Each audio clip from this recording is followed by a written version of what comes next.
নির্বাচন কমিশন থেকে এখন পর্যন্ত নির্বাচনের সময় ঠিক করা হয়নি বলে জানিয়েছেন প্রধান নির্বাচন কমিশনার এএমএম নাসির উদ্দিন। তিনি বলেন, প্রধান উপদেষ্টার বক্তব্যের সময় অনুযায়ী নির্বাচনী প্রস্তুতি গ্রহণ করা হচ্ছে। তবে নির্বাচন কমিশন সংস্কার সহ বিভিন্ন সংস্কার কমিশনের রিপোর্ট হাতে পেলেই ধারণা করা যাবে নির্বাচন কবে হবে।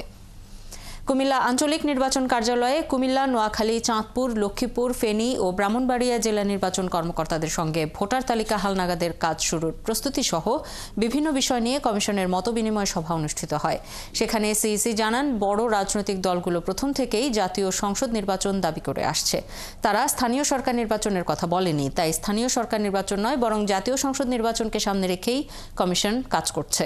মার্চ মাসের মধ্যেই ভোটার তালিকা সম্পন্ন হবে। এরপর বিভিন্ন সংশোধনের মাধ্যমে হালনাগাদ করে ভোটার তালিকা প্রকাশ করা হবে। অবাধ, সুষ্ঠু, নিরপেক্ষ এবং গ্রহণযোগ্য একটি জাতীয় নির্বাচন করতে কমিশন বদ্ধপরিকর। জাতির প্রত্যাশা পূরণে কাজ করছে নির্বাচন কমিশন, জানান সিইসি। আমাদের পক্ষ থেকে সুনির্দিষ্ট কোনো দিনক্ষণ আমরা এখনো নির্ধারণ করি নাই। সংস্কার কমিশন আছে, কেউ বাইক্যামেরাল সিস্টেমের কথা বলছে, কেউ আবার প্রফেশনাল রিপ্রেজেন্টেশনের কথা বলছে। জানি না রিপোর্টে কি আসে।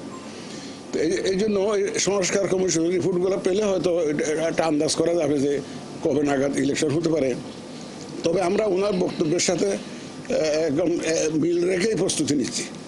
এ ব্যাপারে আমাদের আর কোনো দ্বিধাদ্বন্দ্ব নাই। উনি যে ইঙ্গিত দিয়েছেন সেই আলোকে আমরা আমাদের প্রস্তুতি এগিয়ে নিচ্ছি।